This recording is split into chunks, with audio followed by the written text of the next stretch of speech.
Jadi konyol kalau kemudian PT Liga Indonesia menghentikan kompetisi, alasannya nggak punya cash flow, nggak punya uang, utang. Ini kan perusahaan, gitu kan. Nah, itu yang harus dilakukan. Tapi ini akhirnya menjadi permainan jelang Kongres luar biasa PSSI. Jadi Liga 2 ini sandra untuk kepentingan politik menentukan siapa yang akan menjadi ketua umum PSSI. Di sepak bola kita itu ada wasit arisan, ada wasit pesanan, ada wasit bagi hasil. Oh my God.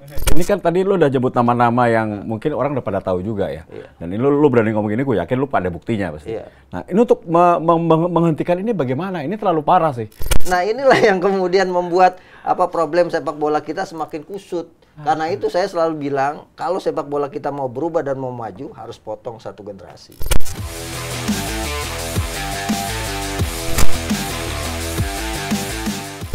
Di atas kertas semuanya indah, di atas kertas semuanya sempurna. Meskipun dalam kenyataannya, hidup kita tidak sesuai dengan ekspektasi kita. Tinggal bagaimana kita menyikapinya. Kembali di atas kertas kali ini hadir dengan permasalahan, apalagi sih kalau bukan sepak bola Indonesia, selalu bermasalah. Liga 2 dihentikan, nggak jelas, nggak ada yang tanggung jawab. Nah, kali ini, daripada gue marah-marah, bersama dengan kembali Ustadz Akmal Marhali. Assalamualaikum. Waalaikumsalam.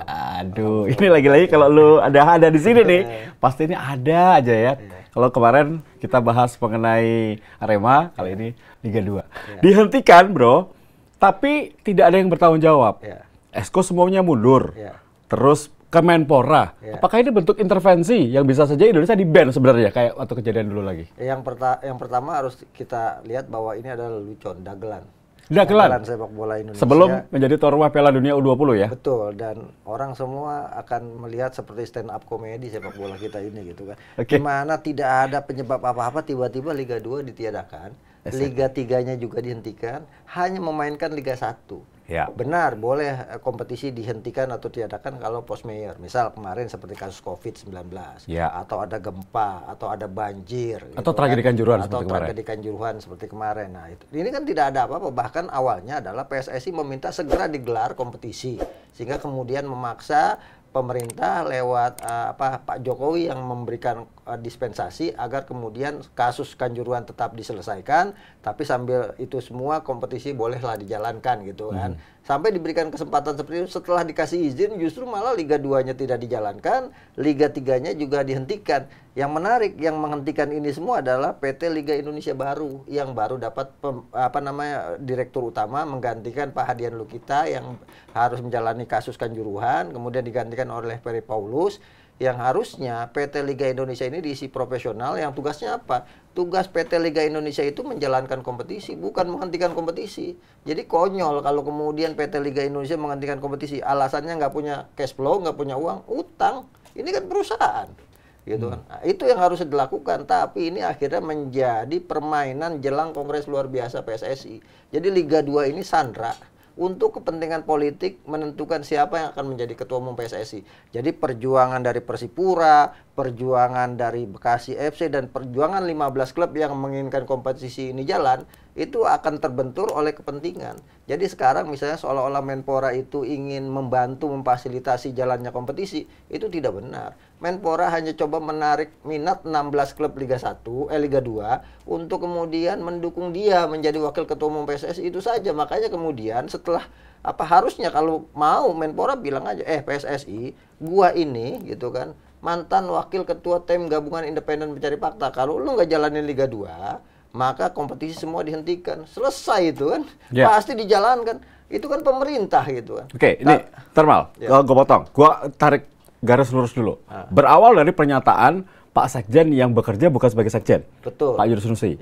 Mengatakan bahwa ini ada 20 klub yang menolak. Betul. Ternyata besoknya melalui gerakan Hamka Hamzah dan kawan-kawan, banyak surat resmi dari pernyataan klub bahwa mereka ingin lanjut. Betul. Nah, ternyata itu kebohongan. Pertama. Setelah itu semuanya hilang tuh. Satu persatu justru mempersiapkan ketua umum untuk pemilihan. Nah, tidak ada lagi yang mengurusi keputusan Liga 2, kenapa harus ke Menpora? Kenapa tidak di lingkup PSSI? Iya, yang lucu kan tanggal 24 Januari di melakukan owner meeting, Oke. dihadiri oleh PT Liga Indonesia, oleh PSSI juga, oleh klub, tapi tidak ada keputusan apa-apa. Kan Hanya lucu. pertemuan Kemudian saja. pertemuan yang akhirnya nanti kita putuskan setelah kongres luar biasa. Artinya, kenapa saya bilang tersandra itu? Kenapa keputusan habis kongres? Habis kongres belum tentu jalan. Kata ketua baru, kita nggak punya tanggung jawab untuk menjalankan Liga 2 yang merupakan tugas ketua umum sebelumnya gitu. Berarti ini diarahkan untuk yang memutuskan ketua umum baru nanti? Iya, diarahkan seperti itu dan tidak akan mungkin digelar dan dilaksanakan karena apa namanya PR-nya adalah sangat berat sekali untuk kemudian ketua umum baru menjalankan apa yang sudah dihentikan oleh pengurus lama. Buat saya sekarang saatnya sebenarnya momentumnya gampang. Intervensi sudah intervensi, tapi kan kemudian FIFA tidak melakukan apa-apa terhadap intervensi kaitannya dengan sepak bola Indonesia untuk apa konteks saat ini gitu kan.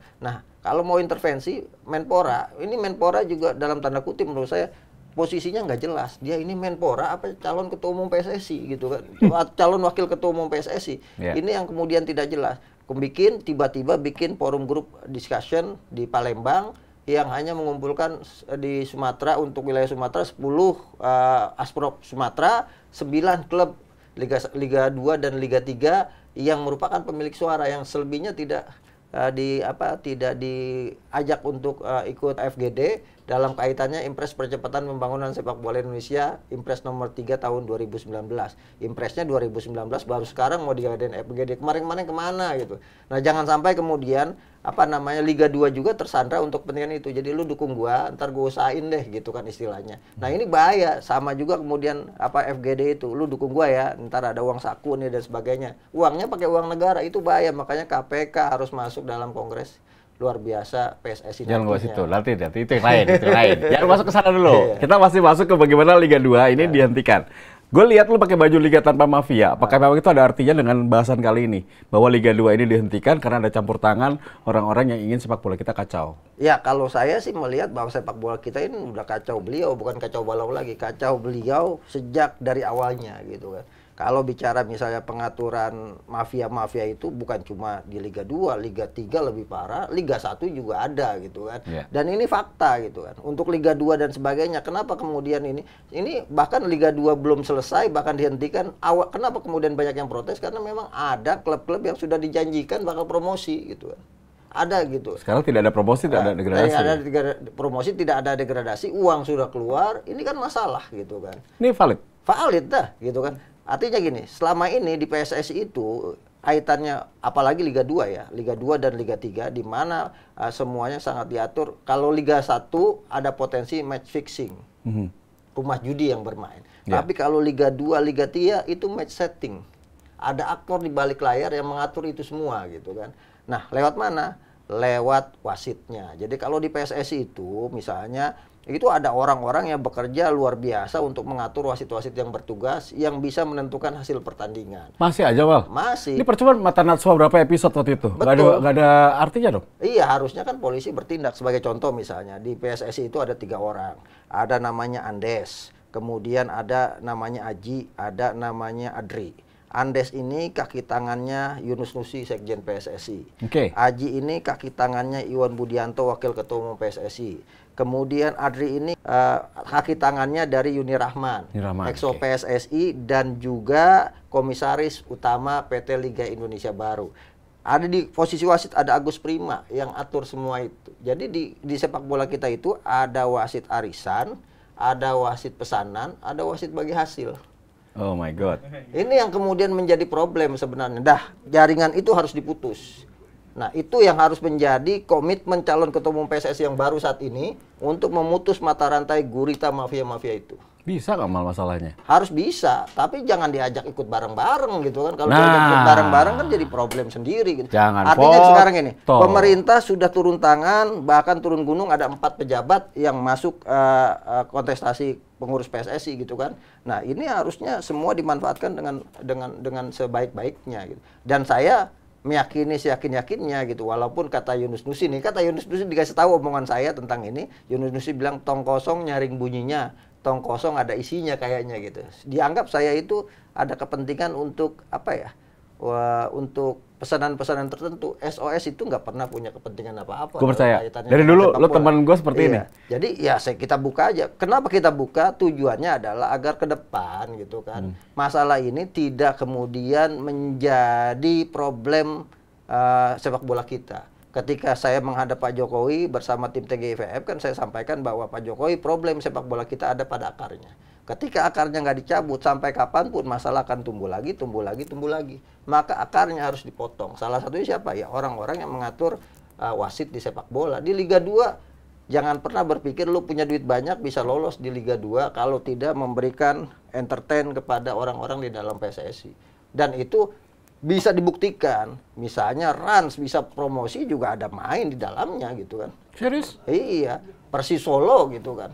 Itu kan menarik bola kita seperti itu. Jadi kemarin yang promosi ke Liga 1 aja itu semuanya sudah ada orang di balik layar yang yang menjadi backingan. Liga 3 juga seperti itu. 32 besar Liga 3, EXO PSSI semua turun gunung untuk mengawal timnya yang mereka dijadikan jadikan tameng untuk meloloskan mereka untuk ke Liga 2. Di Liga 3 tuh akhirnya kan carut marut Liga 3 kemarin kan ada pemukulan pemain, ada wasit dipukul, ada kemudian pertandingan yang aneh-aneh gitu. Dan itu semua dibiarkan, didiamkan gitu.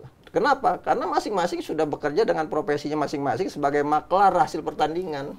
Dari Liga 3 ke Liga 2 hingga Liga 1. Betul. Dan mau nyampe kapan bola kita kayak gitu gitu. Nah, kalau menurut lo Mal, ini kan tadi lo udah jemput nama-nama yang mungkin orang udah pada tahu juga ya. Iya. Dan ini lo berani ngomong ini, gue yakin lo pada buktinya pasti. Iya. Nah, ini untuk menghentikan ini bagaimana? Ini terlalu parah sih. Maksud gue, lo mau lulus SMA lo bayar. Lo mau lulus kuliah lo bayar orang bikin skripsi. Iya. Lo mau kerja lo nyogok. Iya, pakai Gimana joki. hidupnya? Sepak bola mau promosi pakai joki kan lucu gitu. Iya. Nah, ini kan gimana, problem Mal? sepak bola. Harus seperti apa, Rut? Nah, artinya gini, sekarang ketika Pak Jokowi ingin mentransformasi sepak bola Indonesia lewat rencananya dia, apalagi kemudian dalam setahun terakhir nanti FIFA akan ada di Indonesia dalam kaitan dengan Piala Dunia, ini momentum yang harus dimanfaatkan gitu kan. Jangan sampai kemudian negara kalah dengan mafia. Gitu kan. Dan ini fakta terjadi gitu kan. Dua ketua umum PSSI kan Jenderal Bintang 3, Edi Rahmayadi, Muhammad Iryawan, tumbang gitu kan di tangan para mafia-mafia itu. Sekarang kalau kemudian tidak dipotong mafia-mafia itu, jalur sutranya tidak dipotong, ya akan terulang terus gitu sepak bola kita sampai kepada kasus-kasus yang mereka alami. Tapi yang paling penting saat ini juga Liga 2 juga seperti itu gitu kan. Mereka kemudian dihentikan, bukan berarti kalau dihentikan itu hanya sebatas tidak ada dana untuk menggelar Liga 2, tapi ini udah grand design atau by design untuk kemudian dihentikan dalam kaitannya dengan Kongres Luar Biasa PSSI. Oke, ini ngaruhnya kemana nih? Grand design ini siapa yang bikin? Tujuannya apa sebetulnya? Ya, Ataukah sudah ada sosok yang mau dipilih? Ya sudah ada, udah pasti kan siapa yang mau dipilih. Bahkan sekarang CEO PT Liga Indonesia Peri Paulus ikut jadi jurkam tim ses, menelepon semua klub untuk kemudian mendukung salah satu calon, Erick Thohir gitu kan misalnya.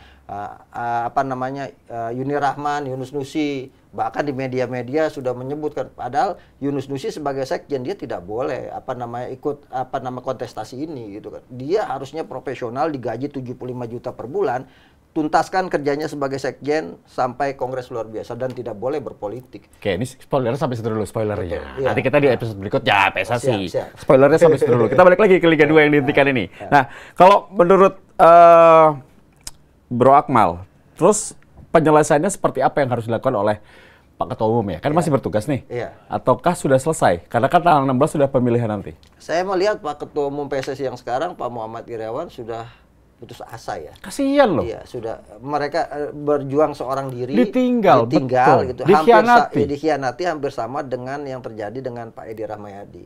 Tapi kalau saya Pak Muhammad Iryawan nih gitu kan. Saya pecat itu sekjen PSSI. Gitu. Sekarang? Iya. Termasuk juga saya pecat itu direktur komisaris utama PT Liga Indonesia plus direktur utama PT Liga karena sudah bermain politik. Mereka kan semua profesional. Mereka ketika masuk PT Liga Indonesia, mereka adalah profesional yang digaji. Menjadi sekjen adalah profesional yang digaji dan itu diatur dalam statuta FIFA gitu. Sehingga kemudian tidak boleh berpolitik atau ikut kontestasi pemilihan pengurus PSSI. Kalau dia mau ikut ambil bagian dia harus mundur, harusnya seperti itu. Dan ini problem. Jadi bagaimana kemudian menyelamatkan kalau saya sebagai ketua umum PSSI saat ini, saya minta kompetisi Liga 2 digelar dengan segala konsekuensinya. Kenapa Liga 2 kemudian bermasalah? Karena ada klub-klub yang tidak punya uang diloloskan gitu kan. Untuk menjadi klub profesional kan ada 5 aspek. Ada aspek legalitas, infrastruktur, finansial, aspek SDM dan aspek sporting. Nah, ini kan finansial berarti saat verifikasi oleh PT Liga Indonesia dan PSSI harusnya ketahuan tidak dilakukan dengan benar gitu kan. Sehingga kemudian kompetisi hanya sekedar jalan yang akhirnya ada klub yang tidak mampu secara finansial, ya pertandingannya dijual. Kopi gue pahit banget rasanya. Dengar semua penjelasan lo. Ini kalau tadi lu bilang sebaiknya dilakukan ya, dilanjutkan. Dilanjutkan. Kalau tidak, imbasnya seperti apa buat liga ke depan nanti? Dan ini bisa berimbas kepada sanksi dari FIFA, kalau menurut saya ya. Kenapa? Salah satu aspek dari kompetisi adanya Liga 1, Liga 2, Liga 3 adalah aspek sporting merit gitu kan. Dan ini udah dilanggar aspek sporting merit. Kompetisi harus ada promosi, harus ada degradasi. Itu yang pertama. Yang kedua, ketika Liga 2 dihentikan, maka akan ada problem yang muncul, kontrak-kontrak dengan pemain gitu kan. Ini kan problem. Pemain sudah dikontrak, kemudian dihentikan kontraknya tanpa sebab yang jelas, tanpa ada post mayor, tanpa ada adendum yang harusnya yang bisa dijadikan rujukan bahwa memang kompetisi harus dihentikan. Nah, ini kan bisa jadi problem. Kalau pemain-pemain Liga 2 ini berani berkomitmen bareng-bareng semuanya bersama misalnya asosiasi pemain profesional melaporkan ini ke FIFA, kena PSSI semua. Bahkan klub-klub Liga 2 ini akan kena sanksi dari FIFA terkait abai menjalankan keputusan kontrak antara pemain dengan manajemen klub. Itu kenapa tidak mereka lakukan ya cara ini? Nah, ini kan problemnya di sepak bola kita ini, pemain-pemain ini sudah tersandra gitu. Jadi diancam mereka, kalau lu melakukan itu ya lu jangan pernah berharap bisa main di Liga Indonesia gitu kan. Dan ini bukan bualan ya, fakta. Persikap Kabupaten Bandung pemainnya adalah mayoritas pemain dari Jawa Timur. Agennya Amir Burhanuddin. Oke. Ya kan, CEO-nya Deal Trust, terus wakil ketua Asprop Jawa Timur. Itu tidak digaji. Ada Yongki juga tidak digaji. Kemudian ketika mereka mau melaporkan sama Amir Burhanuddin diancam, lo kalau sampai lapor gitu kan. Selesai karir lu sepak bola. Akhirnya pemain-pemain kita kan ya ikut apa kata ini, karena apa? Karena buat mereka sepak bola adalah sumber penghidupan, nggak ada pilihan lain. Nah, ini kan problem. Harusnya ada badan khusus yang menangani ini untuk menjaga hak-hak pemain bola gitu kan, terkait dengan kontraknya.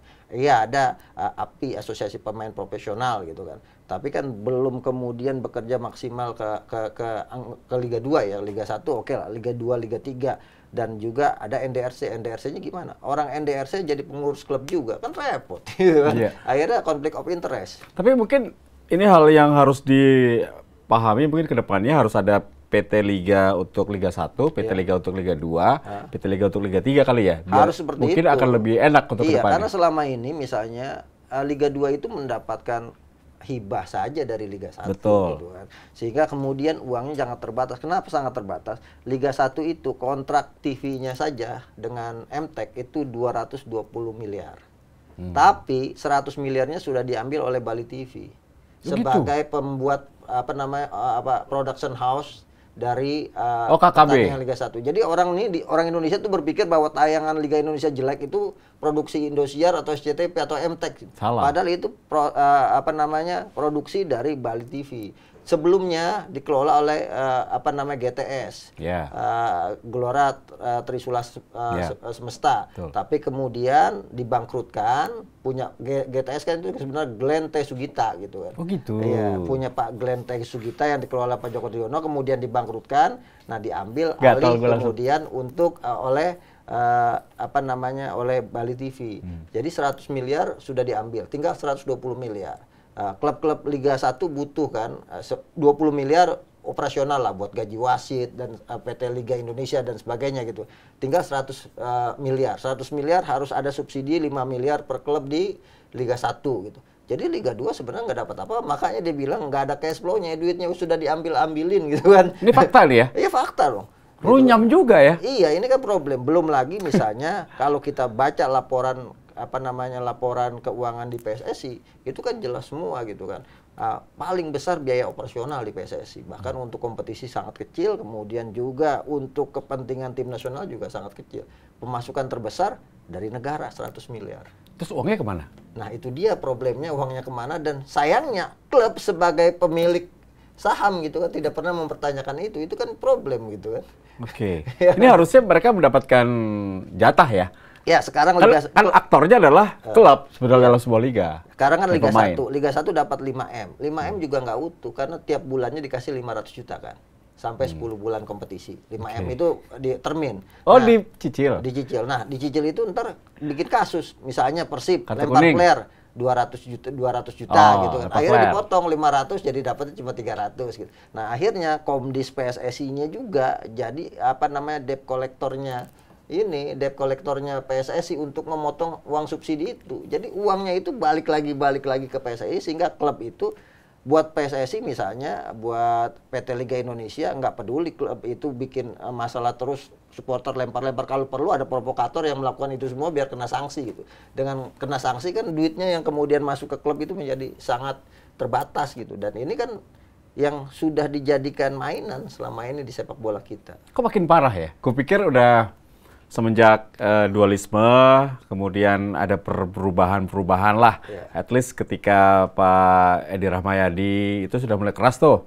Yeah. Klub melembek saat ini malah justru ketua umumnya seperti boneka ya. Justru yang bekerja adalah Esko dan lu bilang tadi, mafia yang bekerja untuk mengelola sepak bola Indonesia. Iya, itulah masalahnya. Kalau dulu misalnya zaman APBD sampai 2010 lah gitu kan. Setelah APBD dihentikan di sepak bola, itu komandonya satu orang, almarhum Andi Darussalam. Almarhum bilang, tahun ini juaranya A, semua ikut A.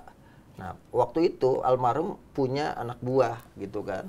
Ada Iwan Budianto, ada Haruna Sumitro, termasuk Pak Joko Driono, anak-anak didik lah gitu kan. Nah kemudian anak-anak didik ini udah besar, sehingga kemudian main masing-masing gitu kan. Blok-blok. Nah, per blok-blok, jadi main, ya itulah yang kemudian akhirnya di dalam lapangan sepak bola itu bertempur raja-raja kecil untuk atur-atur hasil pertandingan. Ini yang bikin liga makin jorok itu gitu kan. Nah tambah lagi sekarang sudah muncul lagi raja-raja kecil baru lagi hasil didikan dari ada lagi generasi baru. Iya ada gitu kan. Kayak kucing. Makanya, nah inilah yang kemudian membuat problem sepak bola kita semakin kusut. Karena itu saya selalu bilang kalau sepak bola kita mau berubah dan mau maju harus potong satu generasi. Satu generasi dari mana, Mal? Dari generasi yang sekarang. Sekarang kan sebenarnya sudah ada pesan dari TGIPF bahwa semua pengurus PSSI harus mengundurkan diri, EXO-nya ya, sebagai tanggung jawab moral terhadap tragedi Kanjuruhan. Tapi nyalonin juga banyak. Nah itu dia, artinya kan sebenarnya negara ini sudah diarahkan menjadi yang benar gitu kan sepak bola kita, tapi negara abai untuk itu semua, membiarkan ini semua terjadi. Jadi problem kita ini problem dari atas gitu, dari hulu ke hilir belum bisa dibenahi sama sekali satu persatu. Tapi tugas dari SOS masih banyak berarti ya? Nah itu dia. Jadi tapi kan kita bukan seorang eksekutor gitu kan, tidak punya kekuatan untuk mengambil keputusan. Keputusan ini kan ada di pemerintah, ada di Menpora, ada di PSSI, ada di PT Liga Indonesia, dan paling penting sebenarnya keputusan itu ada di voter atau pemilik suara atau klub gitu. Oke, terakhir Mal, lo lihat imbasnya apa bagi kepemimpinan ketua umum PSSI yang baru dan juga untuk Indonesia ketika kita coba ambil contoh bahwa liga ini akan berhenti, tidak berkelanjutan dan liga tetap jalan sampai akhir. Kedepannya bagaimana? Problemnya pastinya ada piramida kompetisi yang harus dibenahi gitu. Karena kompetisi nggak ada promosi, nggak ada degradasi gitu. Musim depan bagaimana jumlahnya? Kan ini kan jadi problem pertama. Yang kedua, kemudian yang menjadi problem adalah bagaimana nanti kalau kemudian ada beberapa pemain atau kelompok pemain yang menggugat ini ke FIFA. FIFPro kan sudah menyuarakan ini semua gitu kan, dengan kompetisi dihentikan Liga 2 dan Liga 3. Kemudian FIFPro menyuarakan bahkan mengintervensi, meminta AFC dan FIFA untuk mengintervensi PSSI melanjutkan itu semua. Dan paling penting ke depan, beban dari ketua umum PSSI yang baru adalah liga tanpa mafia. Oke, itu yang penting ya. Itu penting karena itu dari pokok dari segala macam permasalahan. Thank you, Bro Akmal. Terima kasih ya. Sama-sama. Ini pembicaraan yang tepi jurang sekali ini. Tapi ini memberikan banyak masukan buat penonton sepak bola. Thank you. Terima kasih. Jaya terus Save Our Soccer. Ya, tentunya pemirsa itu bagaimana teman-teman semuanya. Gue sampai pahit banget ngopi karena pahit banget ternyata nasib sepak bola kita. Kalau gue pribadi, tadi gue setuju dengan apa yang dikatakan oleh founder SOS bahwa memang harus banyak perubahan dari Liga Tanpa Mafia. Tapi kalau menurutku tahun ini sebaiknya Liga 1 dihentikan juga dengan alasan force majeure. Jadi Liga 1, Liga 2, Liga 3 hentikan. Mulai lagi musim depan liga dengan format yang sama gitu. Itu akan lebih bagus karena itu akan lebih adil. Setuju. Ya, semua akan dirugikan, tapi itu yang terbaik menurut gua saat ini. Semoga bermanfaat. Kembali lagi di Atas Kertas pekan depan. Terima kasih. Bye.